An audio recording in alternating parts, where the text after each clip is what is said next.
Inken has also done research on Buddhism in the West and generally also different kinds, spirituality, martial arts, etc.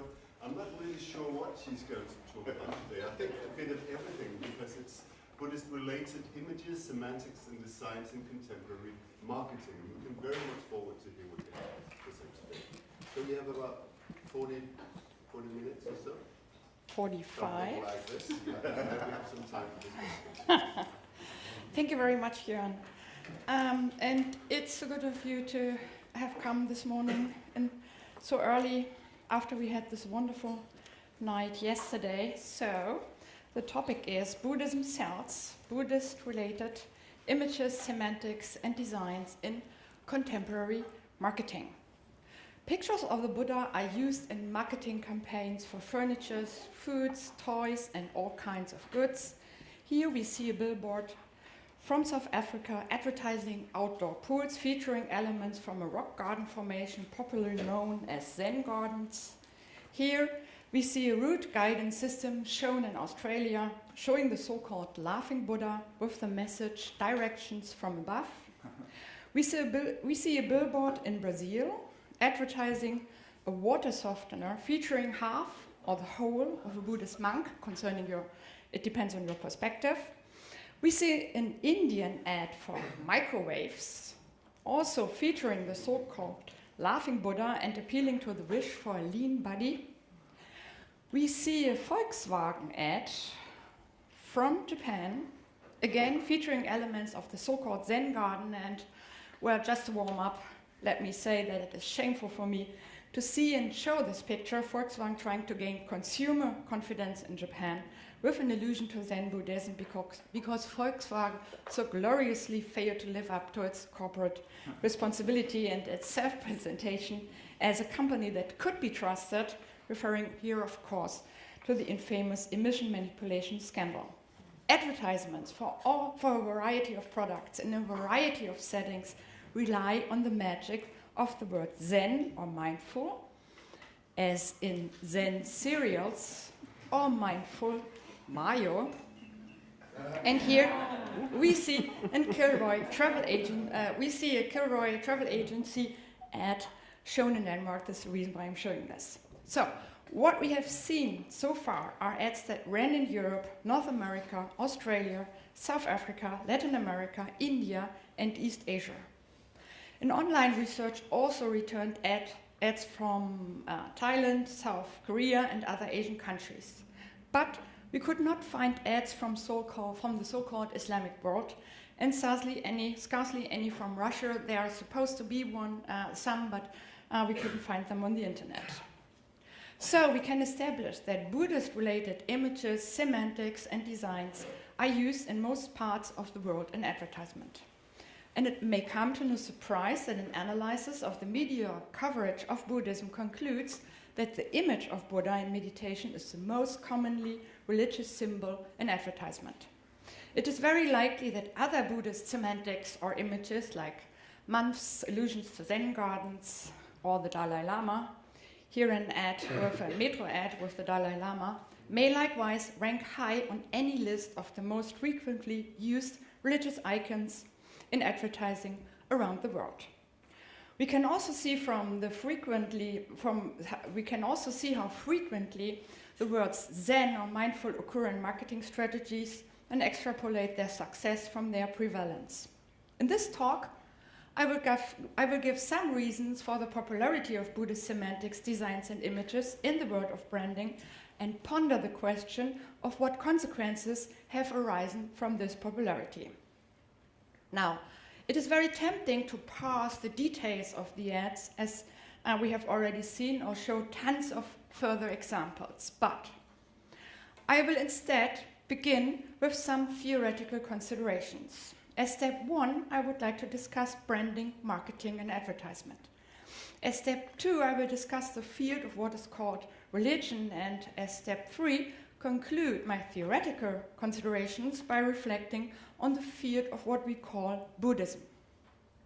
In the second part of my talk, I will show some more examples in order to provide a convincing argument for my thesis, which is this.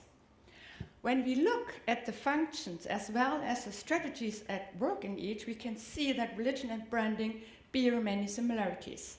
Thus, branding itself serves as a kind of religion. Of course, and I apologize for this, my argument will necessarily dwell on some of the questions of what constitutes religion. I know. The nasty pastime scholars of religion are infamous for, but I will try to freshen up this theoretical part by drawing my approach largely from what is known in the field as material religion.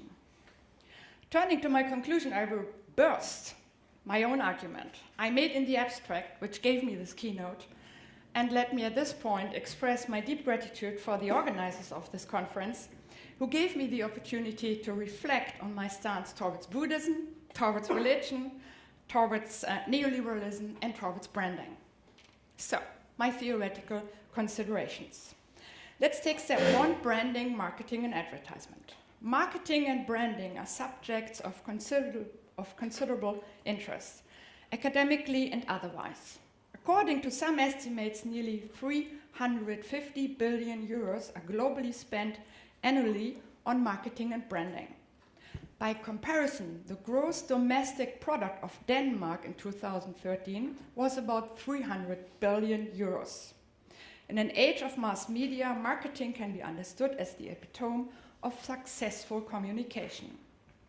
Some theorists consider branding the master plan around a product, while marketing describes the strategies and tactics used to gain publicity for the product. Other theories place the brand at the center of attention. One of the many strategies for transforming something into a brand is advertisement, be that on billboards, on television, on the internet, or in newspapers and magazines. For the sake of simplicity, I will generally use branding, marketing, and advertisement interchangeably. A person living in a highly industrialized society in the West, in China, in Brazil, or elsewhere in the world is likely to be exposed to thousands of advertisements daily. These advertisements are for products, yes, but also for politics, for institutions, for the media itself, for example, television programs, and as we know, for religions, for example, mega churches and other institutions, and last but not least, advertisement agencies themselves, which are only successful if they are able to position their brands in the same way they position their clients, as we can see in this commercial shown in China for the famous advertising agency Saatchi & Saatchi. So just a short note concerning my methodology. I am relying on commercial databases for my examples. This is like researching religious institutions relying on the information they offer about themselves. That is to say that my information, some of my information about the advertisements in question have an emic character, an insider character, and I guess further research will have to address this problem. As James B. Twitcher, a well-known author of numerous books on advertisement, points out, advertisement is everywhere. It is symbiotic, since it connects to other parts of society and it's magical. It infuses products with symbolic meaning and implies that the stuff we can buy deliver quick solutions to complex problems. It's here that we approach the question of religion with hints to the magical and the symbolic meaning. And with this, we have reached step 2 of my theoretical considerations, the field of mediatized religion. As scholars of religion point out, the way that religion is reproduced, represented, and understood in our contemporary world is fundamentally a function of the media age. We can describe what is witnessed over the last centuries as a democratization and pluralization of what is commonly held to be traditional religious semantics, images, and designs.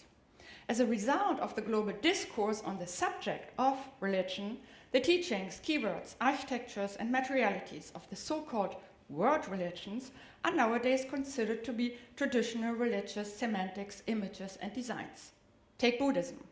We have the sutras and commentaries, the temples and stupas, the monks, and the keywords, Zen, Nirvana, karma, reincarnation, mindfulness, or should we perhaps say brand attributes.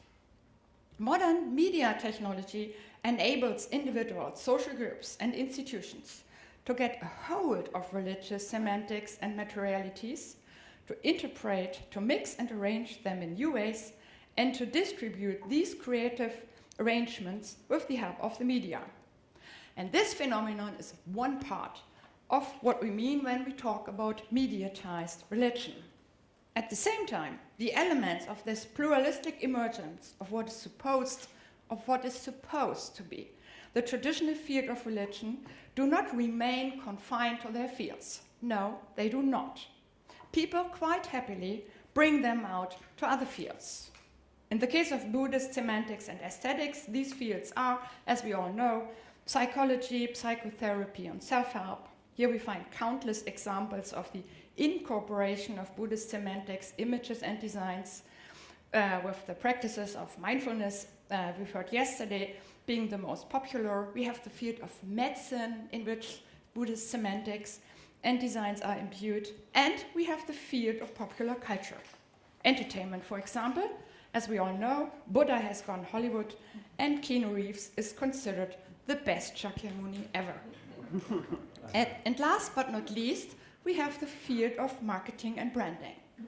So, on the one hand, we can see the spread of what is supposed to be traditional religious semantics into the other fields of society, mainly into what is known as mediatized popular culture, to which marketing and branding belong. On the other hand, as David Morgan and others point out, popular culture offers a means whereby most people in the modern world spend most of their time constructing themselves into communities that define who they are. Popular culture responds to desires, offer the means to identify with people, ideas, or movements, and at the same time offer the means to distinguish oneself from the others. Hence, popular culture has assumed many of the functions and roles that what we call religion had fulfilled and still fulfills in traditional societies and contemporary societies for many people. We can discern the field of what is traditionally held as religion plus the function of religion as fulfilled by marketing and branding as part of popular culture. In the field of advertisement, we encounter branding strategies imbued with religious semantics. The Buddhist semantics dictate above or Christian or Jewish discourses and practices. Religion, whatever that might be, is here triply at play, which is why I'm talking about the triple religion in contemporary mediatized societies. We will look more closely at examples of the use of Buddhist semantics, designs, and images in the field of marketing, but I would like to discuss the third step of my theoretical considerations, the Buddhist field, or to phrase it more accurately, what is understood to be Buddhist in contemporary mediatized societies. Just to be clear, I'm not talking about what Buddhism is, and I'm not talking about what, let's say, Japanese or Tibetan mourners at a funeral would say, or what members of Soka Gakkai would say, what Buddhism is for them. As we know, images of so-called Buddhism are consisting of ascetic monasticism and soteriology, meditating monks, a holy canon of philosophical literature concerning some truth, or aesthetically elaborated arrangements as symbols of some truth. Of course, for many, many, many adherents, these are both true and the sources of their identity. But also, and apart from that, these images are nothing but a construction. You could say a fantasy of religion. A fantasy based on the methodological focus on scripture that for a long time dominated research on religion, and on the concomitant neglecting of research into the social realities of the Buddhist or the religious field. Although these fantasies burst like a bubble as soon as one looks into the social realities, they exist and are real in the minds of people and are used in mediatized societies and develop lives of their own. We can witness that by looking at the popular discourse concerning the Buddhist field. So what I'm trying to sketch now is an account of some of the ascriptions towards the Buddhist field in a mediatized world. And please forgive me when I'm overgeneralizing in order to fulfill this task. As various observers of the field have pointed out, among them Scott Mitchell and David McMahon, there's a great deal of apprehension for the word Buddhism and its signifiers floating around in highly industrialized societies, things like karma, nirvana, mindfulness, Zen, and so on. These catchwords, as well as the artifacts and materialities associated with Buddhism, are well represented since the media is favorable towards Buddhist subjects, in part due to the perversive idea that it is understood to be that what is understood to be Buddhism is a peaceful and ethical religion.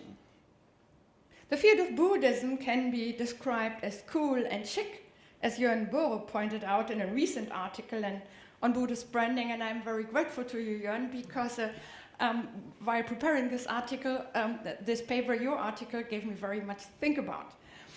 The Buddhist field shows and affirms a strong focus on the self. Just as it is the self that is supposed to be strong, independent, and responsible in this postmodern neoliberal world, it is also the self that is responsible for achieving its own happiness and well-being. The striving for bettering, for optimizing and healing the self ascribed to Buddhism, to the Buddhist field, thus fits with the contemporary view on the self and its responsibilities to itself. The Buddhist field shows a strong focus on practice. After all, the image of Buddha in meditation is the most commonly used religious image in advertisement. This image suggests the existence of something one can simply do in order to feel better. This practice seems, as do offers of mindfulness in general, an easy and approachable technique for everybody. This iconography fascinates, even if only by association, for those who wish for change, betterment, and well-being. And this iconography and the depicted practice of sitting still or meditation is seen as leading to a good, if not transformative, experience that transcends quotidian day-to-day life. Furthermore, these practices or experiences are associated with healing and with curing. It offers some therapeutic value, be it for feeling stressed or burnt out or captured in a net of conflicts in one's own family or at work. Because the Buddhist field is at least somehow associated with religion or spirituality, it also offers a promise of access to something transcendental, again offering the possibility to leave behind one's bored or stressed everyday life, one's conflict-ridden day-to-day self. At the same time, the semantics, images, and materialities of the Buddhist field offer a spiritual alternative to a culturally dominant generic Christianity. The Buddhist field can be seen as and is associated with playfulness. It's associated with embodiment, among other things, embodied by the laughing Buddha. Alongside the playfulness, the Buddhist field is also associated with recreation, wellness, doing something good for yourself, or simply fun. The Buddhist field offers a passion for the impossible. After all, according to the view of many, the Buddha reached nirvana. And last but not least, the Buddhist field offers tons of aesthetics and designs that are able to deliver the aforementioned associations. This is one of the reasons why I'm not just talking about the ideas or narratives of the Buddhist field, by pointing out again and again and again to the aesthetics, the designs, the materialities, the architectures, the images of this field. I hope to raise awareness to the fact that the popularity of the Buddhist field in a mediatized world relies very much on its ability to appeal to the senses. The figure of the meditating Buddha is simple. It evokes an idea of striving for something beyond. For many, it has some mystical touch, while at the same time, the figure possesses great recognition value. The same goes for monks. They are easy to discern because of their shaven heads and the orange garments in which they are generally presented in the media. Zen gardens and pictures of bamboo plants in front of buildings depicted as temples are equally easy to recognize. it is tempting to refer to the appeal of the exotic when explaining the powers of these images and illusions in terms of attracting and convincing potential receivers. This certainly holds true for the so-called Western world. Here the images are also empowered by the fact that they are exotic and foreign, and as such very well suited to function as foils for ascriptions. That said, however, we have seen that the powers of the Buddhist field in advertising also seem to be working in Asian countries with a Buddhist tradition. It's more difficult to assert that it's here the appeal of the exotic which is working. This should remind us again to take into account that airing of an advertisement is not proof of their success. For the time being, it seems likely that the semantics and imagery of the Buddhist field also work in the field of branding without the exotic factor, a fact that can be attributed, in my view, to the global dissemination of the positive image of the Buddhist field, as well as the dissemination of postmodern ascriptions of the self and the ways of optimizing the self in neoliberal urban contexts on a global scale. Of course, these ascriptions of the Buddhist field that I have enumerated do not automatically exist in all of the receivers of advertisements featuring semantics or designs drawn from this field. We should rather understand these semantics and designs belonging to the current popular discourse as having the potential to be activated to a greater or lesser degree in relation to factors like individual character, gender, or age. So now, having heard what the Buddhist field has to offer, let's take a look at what advertisers are looking for when creating an ad. And this is the question that brings us to the second part of this talk, the world of Buddhist branding. According to John Grant, one of the leading voices in modern marketing, we live in the third age of branding, in which brands works as a lifestyle and as a new tradition, replacing older traditions like family and religion. Grant points out that in order to fit into this new and increasingly effective marketing strategy, rebranding and innovation are constant needs, but that they have to be achieved through altering the ability of the product on offer to remain constant and known in the minds of the consumers.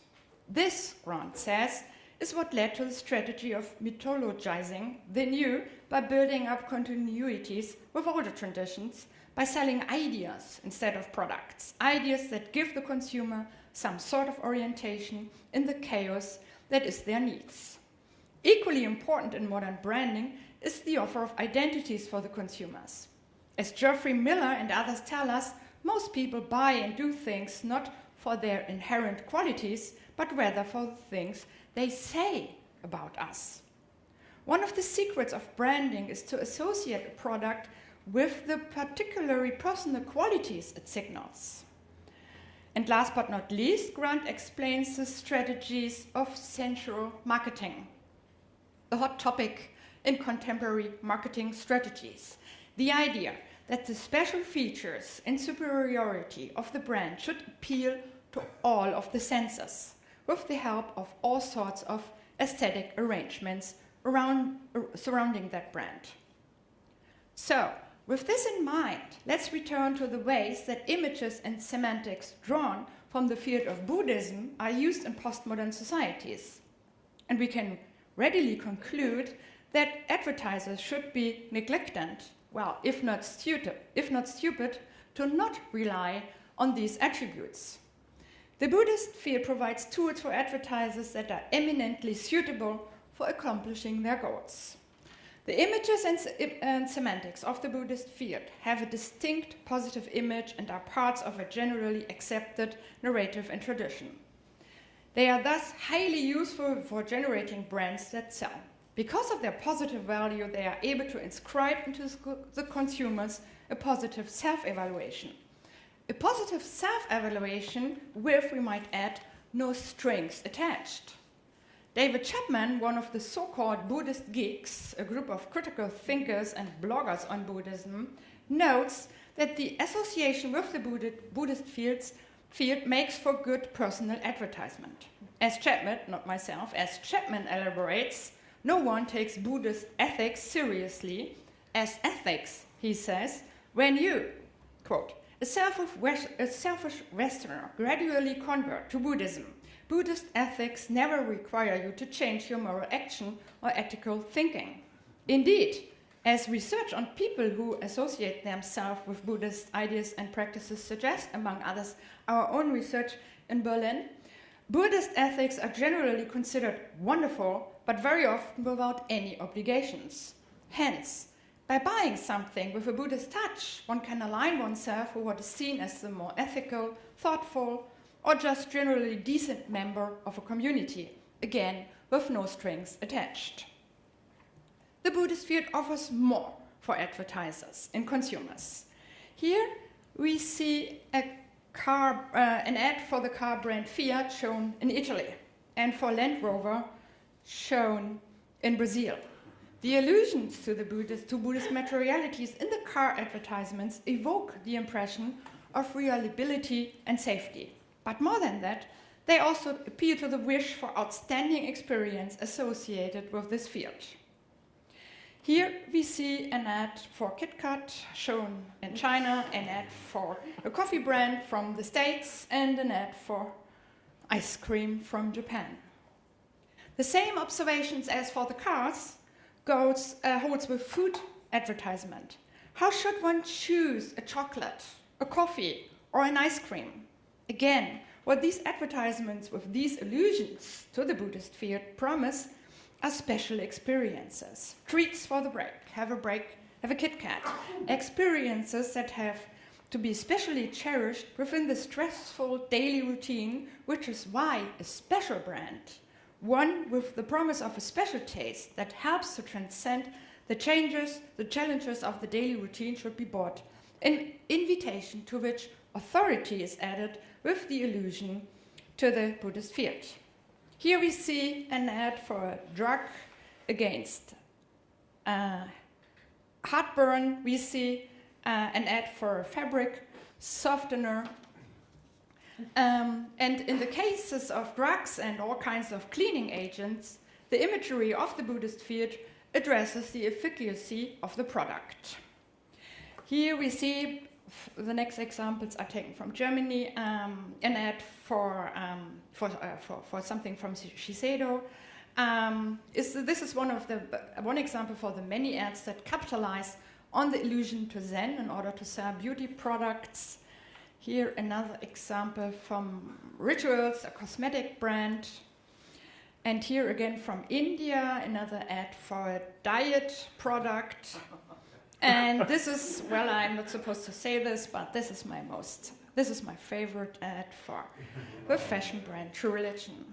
Associations with the Buddhist field in the realm, this is serious, in the realm of fashion and cosmetics also capitalize on the promise of a special experience created with the touch of the word Zen or an associated elaborate design.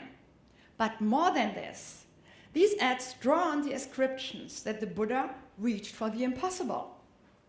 Style, fashion, care for the body are challenging and stressful in a neoliberal world, for women also as for men, and probably also in traditional society. So there's no harm in relying on some Buddhist magic. And for obvious reasons, there is no Zen shampoo, but still, nice to have one. Creating identity, feelings of belonging or self-evaluation, offering the means to achieve the impossible, providing the means to position oneself as a decent member of community and distinguish oneself from others, supplying effective, if not magical, means for solving complex problems, and with magical I simply mean religiously effective means, promising extraordinary experiences, creating spiritual moods and hinting at some higher purpose in your life. Buddhist infusions into marketing and branding bear these functions, which we can easily recognize as functions we know from the field of religion. So having looked closer at the dynamics of Buddhist branding, we have to come to understand that theorists of advertisement mean when they talk about the magic or the symbolic power of the religious field imbued in marketing. But this is only one side of the coin. What we also know from the field of religion, as from the field of popular culture, is that religious or popular discourse and practice comes with side effects. To quote Lynn Scofield Clark, who has written extensively on popular culture as religion reflects to the unconscious, taken for granted views that we prefer not to admit to ourselves. Clark emphasizes that from the perspective of cultural studies, people are not convinced, they are not brainwashed or manipulated by popular culture or branding or religion for that matter. So the side effect of branding and marketing is not brainwashing. People are not helpless victims who are forced to buy something. It is much more helpful instead to assume that the entertainment value and the effectivity of branding, as of religion, rests on their ability to articulate what people believe without threatening their sense of what they are. To paraphrase Clark again, successful marketing and branding creates a space in which contradictions and negotiations are constantly played out. So, what are these contradictions and negotiations? One example, we already talked about this, is gender. Look at the picture and look at the next one. We hear again and again, at least in modern Buddhism, that Buddhism is a religion of gender equality. But we don't see any women in these ads I showed us here. They are full of men, which casually naturalizes the social realities of male dominance all over the world. The imagery of Buddhist marketing is part of a positive Orientalism constituting a semiotic hierarchy in which Buddhism is at least vaguely the generically positive religion of spirituality, thereby confirming the fact of religion per se, while evoking the negative other, which is of course Islam, even if the narratives and practices of Islam remain all but invisible in the realm of popular culture and marketing. The images of Asia used in Buddhist-imbued marketing in the West reinforce the dominant idea of an exotic Asia, where we know this disguises political, social, and economic realities that we all will knit the t-shirts for the Chinese. This is common conscious, I think, among us. Not only does the association with the field of Buddhism justify mainstream secular ethics, as I have mentioned, but it also helps naturalizing the regime of the self. As I've already tried to mention, neoliberalism is characterized of this regime of the self in which bettering and optimizing the self is the most important mantra. So let's look at some further pictures. In the morning we reach out for yogurt that alludes to the Buddhist field. Not only, Bauer is a German brand, it's a yogurt. Not only might your breakfast help you live a healthy life, but it also hints at the possibility of immortality. And this, the famous title of the book, The Immortality of Toothbrush, we are using comes to mind. Where and how you spend your vacation is also a method of self-treatment, underlined by a vague reference to a meditating practice. The luxurious design of this bathroom is further completed by a picture of the monk. This leads to a conceptual parallelization of relaxation and recreation with the alleged meditative practice of the monk. And the text of this advertisement says, "My idea of nirvana is, until there is a land of chocolate ice cream, you will find paradise in a yoga class. Discover yourself on NikeWoman.com." I am showing this picture because of the word nirvana, a key term of the brand Buddhism, and also because this ad shows us that in the world of popular culture and branding, supposedly different traditions, Buddhism, Hinduism, yoga, chocolate, merge with each other. Nike explicitly uses a rhetoric of well-being by portraying the body as the other, as a vehicle capable of facilitating a discovery of one's own self. The reference to nirvana puts this act of self-actualization within a Buddhist context, or maybe tries to wrap a Buddhist context in its accompanying legitimacy around the act. So, allusions to the Buddhist field underpin the dominant and fundamental strain of postmodern society, thereby consolidating regnant neoliberalism. And I hasten to add, although it hardly seems to be necessary, the Buddhist infusions in these advertisements also help legitimize and even sacralize consumption. When discussing the dissemination of semantics, designs, practices, and materialities of what is said to be traditional religion, as well as when elaborating on recent trends in the field of what we know as Buddhism, scholars, as we also did the past days, talk about the commodification of religion or Buddhism, the entertainization of religion or Buddhism, or the downsizing. As we have heard over the couple of days also, and as scholars of religion stress, religious goods have always been for sale, entertainment has always been important in and to religion, or what is held to be religion, and leaders of religious traditions have always had to be good businessmen in order to finance their institutions. Thus, the commodities, the marketing of religion, and the reliance on messages and aesthetics in order to promote religions in the is a historical norm. So, is there anything new in this new brave world of branding imbued with religion? I would like to suggest yes, but what is new is, on the one hand, simply the power and effectiveness of the new technologies that spread elements from the field known as religion into society more broadly. And there's something else new. Analysis of the world of Buddhist branding are generating insights into the similarities between what is traditionally held as religion on the one hand and marketing and branding as part of popular culture on the other hand. One particularly striking parallel between them becomes clear when we look at the generative powers of each field. Material religion approaches to the study of religion analyze the ways otherwise inaccessible, allegedly transcendent agents, concepts or ideas are rendered accessible via verbal and non-verbal carriers of meaning subsumed under the term sensational forms or religious media, or you could also talk, one part of it is the spectacular in religion. A material religion approach helps us to understand how religion activates the body as well as the senses to initiate transformative processes and bind actors to their respective causes. Followers of this theoretical framework emphasize the continual materialization of transcendent elements that is usually thought to be inaccessible to human agents and has to be mediated via certain media formats.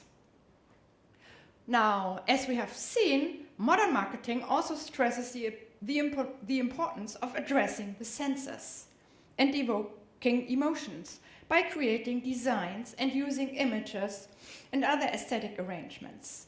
In fact, one of the main reasons why the Buddhist field is so applicable to multisensory marketing lies in the abundance of materialities this field has to offer.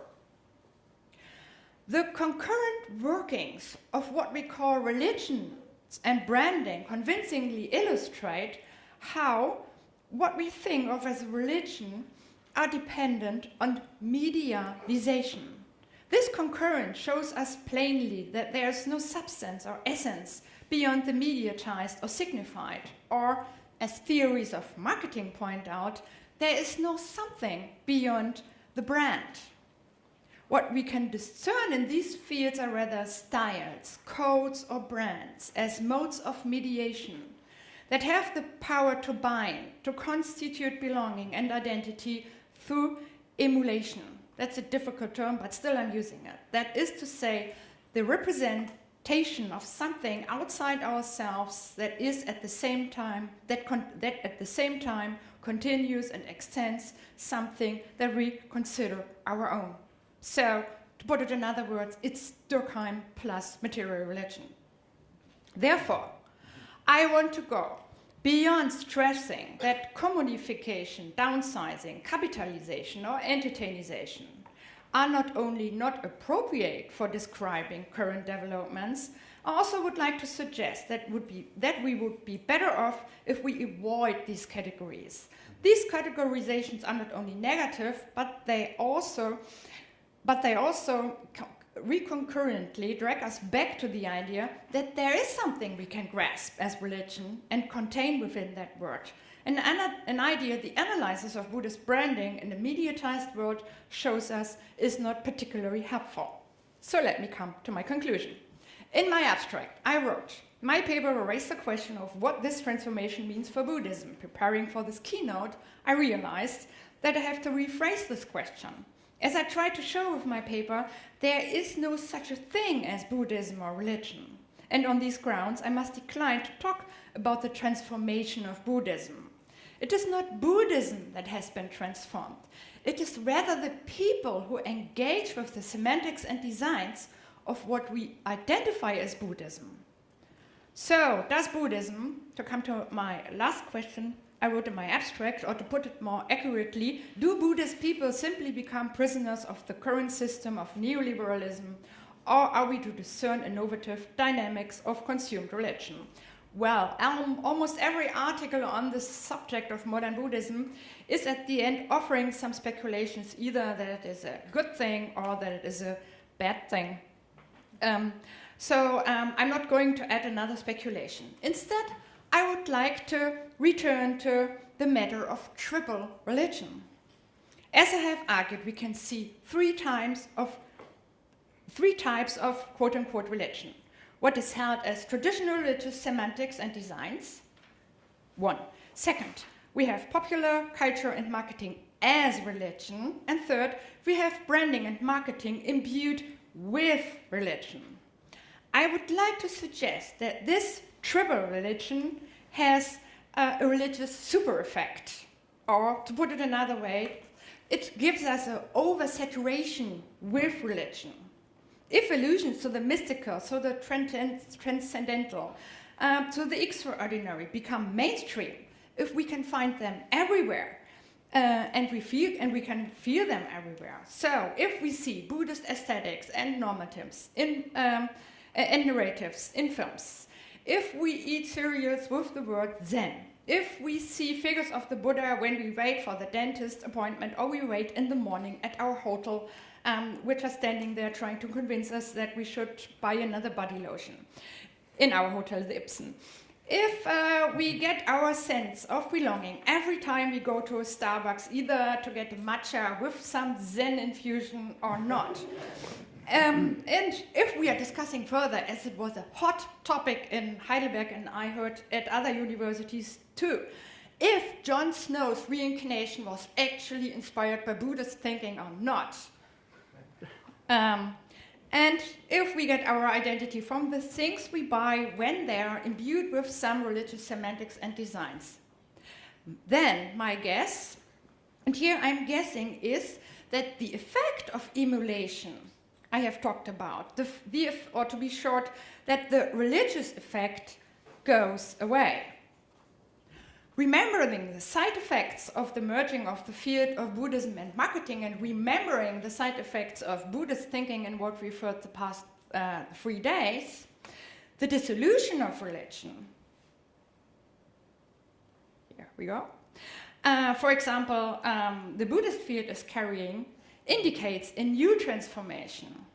And so I'm arguing branding with infusions of Buddhism or any other religion in the age of neoliberalism must not automatically be a bad thing at all.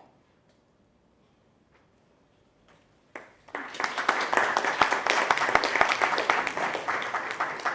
you very much, Inken, for this fascinating and entertaining talk.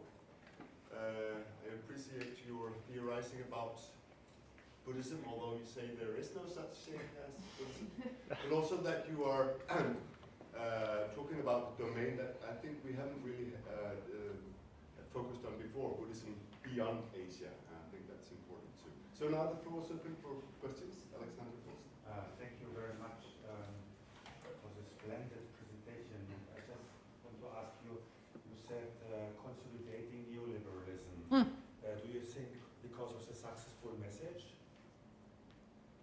because of the successful message. Yeah, is this semiotics or is this because it's part of a package of to sell commodities?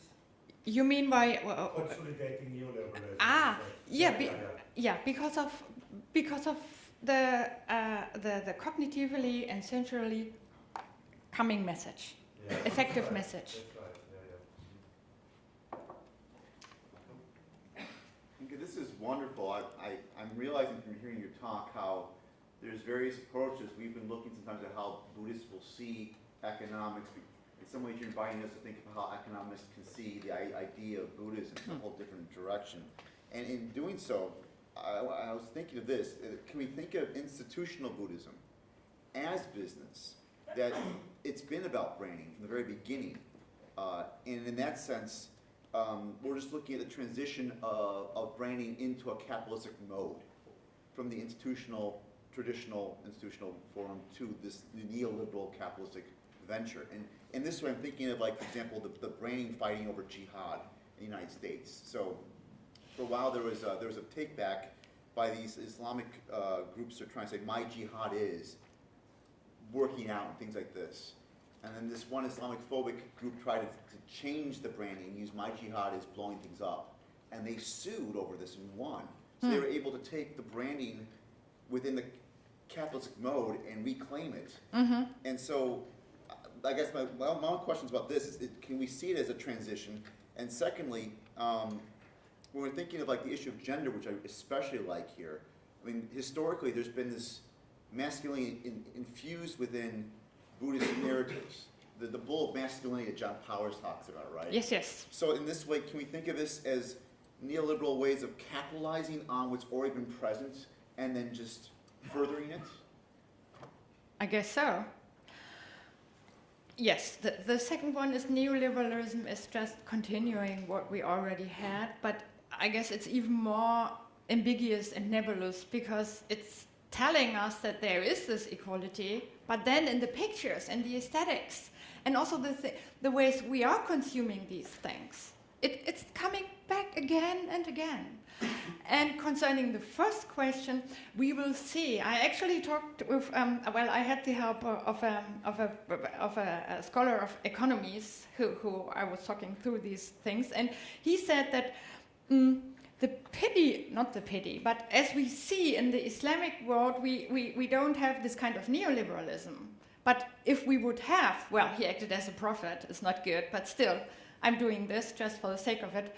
He said that one could expect a very similar thing, that they would, that the brand, that the products and the lifestyle would be imbued with this Islamic branding, and then somehow the effects would go away. But what we have in the moment, we have a project in Heidelberg now. We are studying a project on mediatized popular Islam. So how, of course, not only the big corporations but also extremist groups can put new semantics together and use them. That's a completely other field.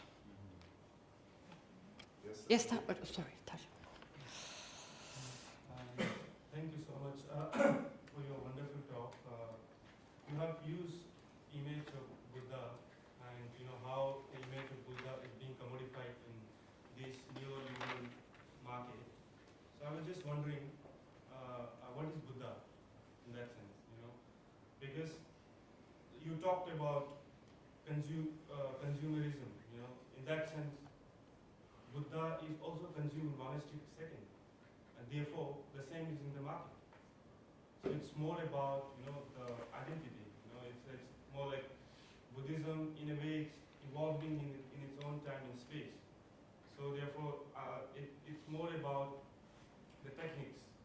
And for instance, Buddha has come up with his techniques to meditation and all these things, his teachings. Then in a way it's also consumed by the monasteries. So it's also consumed in the market. So I'm just trying to sort of like if you could throw a light on Buddhist ethics and then economic, like market ethics. Well, concerning the question of Buddhist ethics, I have to tell you that perhaps you should. I am not a theologian on Buddhist teaching. So this is perhaps Alexander can address this question in the afternoon. But thank you very much for your suggestion that monasteries are also working with the image of Buddha. You know, Bernard Ford told us that the identity of Buddhism just all the time was constituted through the use and the showing and the discussing of this image of Buddha. And you phrased Buddha did, and I would be very happy if you just could say, for the sake of our understanding, in my view, Buddha said, or Buddha supposedly did. That would be much better. And I think, and then what came to my mind is form is emptiness and emptiness is form. So it changes. It's a fluid world. It changes all the time. And now we have these images and the semantics and the designs and the idea of practice, which I think is, not my judgment, but in the idea of practice, and it's fluidly changing while the people are doing different things with it. Actually, if you don't mind, Inken, can you go back to the slide with the Nike? Yeah. Some really fabulous. I kept writing down little quotes that are great terms of phrase. One of them is a fantasy of religion. And because they also, you're saying that basically there's no there.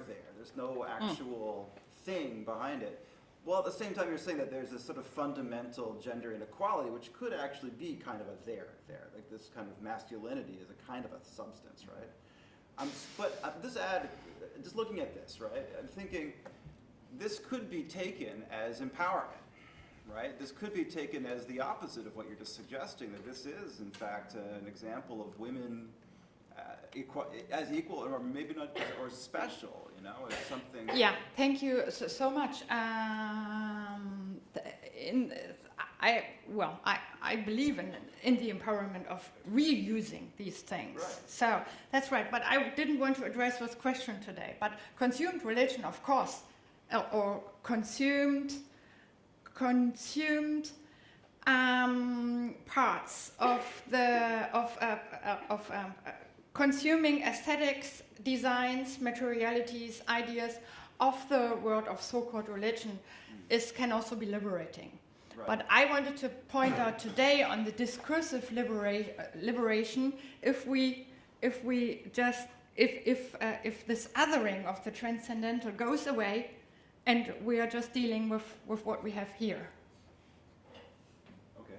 There's a question. Yes. Have you looked into how this works back at the traditional Buddhist institutions?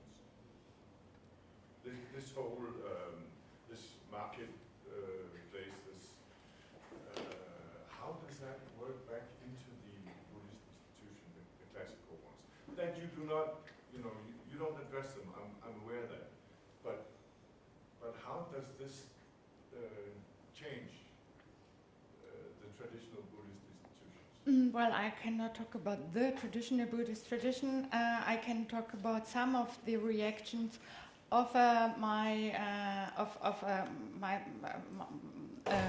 Soto Zen priests and monks and adherents in Japan, and for once I remember very well they are laughing about it, and then they say, well, see, you have Buddhism now in this kind of that, and some of them just are disgusted by it. I think it depends on the taste, and Michael showed us some reactions, and but I think the most important thing is if we look at the reactions of Buddhist clerics to this, it gives them a wonderful opportunity again to say, well, and this is a real Buddhism.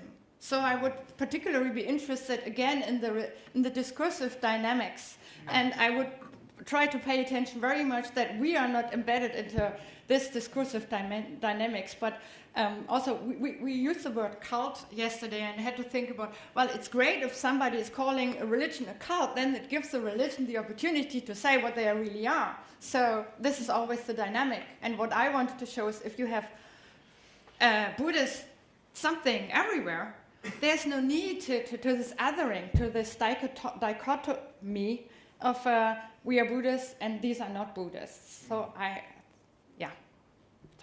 Alexander?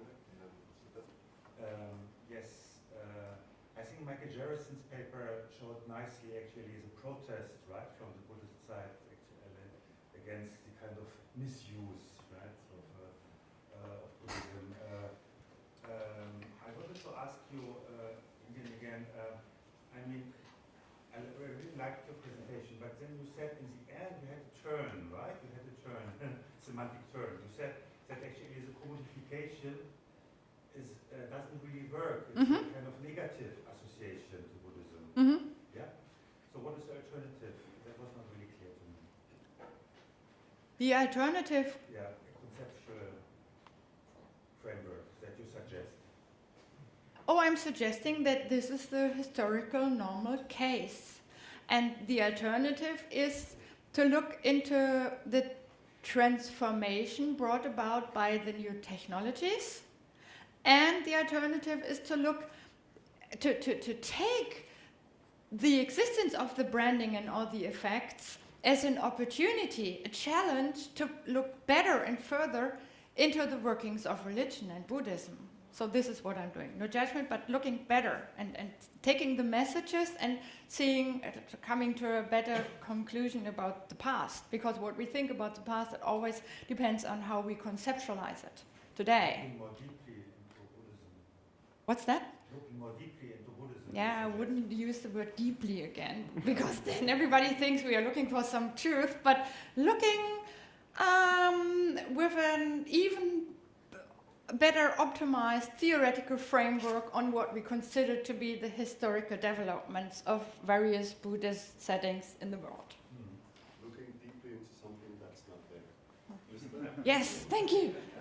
Thank you so much for your brilliant presentation. Thank you. There's a lot to think about and a lot to digest, and I have just a few thoughts that I want to, or questions, or to take up with you as well. As far as Buddhism and religion doesn't exist, I get it. Yes, it doesn't exist.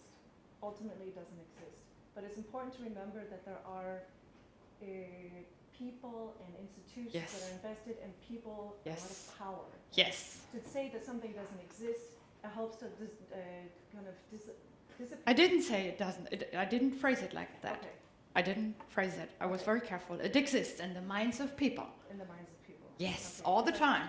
It's important to remember that Buddhism is not just a floating signifier. No, it exists. It has social realities all the time. Herd, Yeah. suppression, these institutions is careful to keep in mind, and historical developments as well. As far as marketization, commodification, branding, we shouldn't talk about this. I agree that there are negative connotations, Yes. but in the work that I try to do is to say it's not negative. We can still use these terms, entertainmentization, but it doesn't mean that there's something negative implied. And that to kind of break up this negative assumptions about marketization, entertainmentization, commodification, etc. And the work that we can do here is also to try to show that this is something that has always been done and is not Yeah. necessarily bad. Very good suggestion. Well, to be frank, I guess I'm going to continue to use some of the words too, but I did it today like this because I wanted to show again the dichotomization and the naturalization. If we say entertainization of religion, we say at the same time that it wasn't entertainment before. So, and all I wanted to do is there have been entertainment all the time. And recreation and fun, and also, of course, serious, what you call meditation, I guess. Who knows? Question from our cameraman. Just a simple question, but couldn't you say these ads are, in a way, equally advertising Buddhism? Like Yes. promoting Buddhist ideals? Yes. You know? Yes. Like back. As They are promoting also Buddhism. Like every discourse, every image, when we do, we promote something. So that's a very good hint. Thank you very much. And can I have to ask myself? But there was one. Sorry, Yes. but Professor. Yeah. It was related to Yeah. what you just said before. You're focusing on the gender roles of the male focus, but I think also you have some examples of the opposite. I mean, this is a beautiful lady here, and I remember seeing many ads, commercials with women in it, and also also, I think it was But Time with Magazine. with nuns? Not nuns, no. No, Women. not nuns. Yeah, but so women can do empowerment. Very grateful for giving this perspective, because I agree, Levi. But then my thesis was that as Buddhism is seen as somehow an important and ethical religion, and in this important and ethical thing, the agency is all male. This is the indirect naturalization of the current gender realities. But on the Could also talk about a feminization of religion in the sense, for instance, mindfulness is very often white, middle-aged women doing the branding of mindfulness, for instance. then we heard yesterday that it's a secularized, but anyhow. The feminization, I don't know. We have to talk about this. Sorry, there was yes.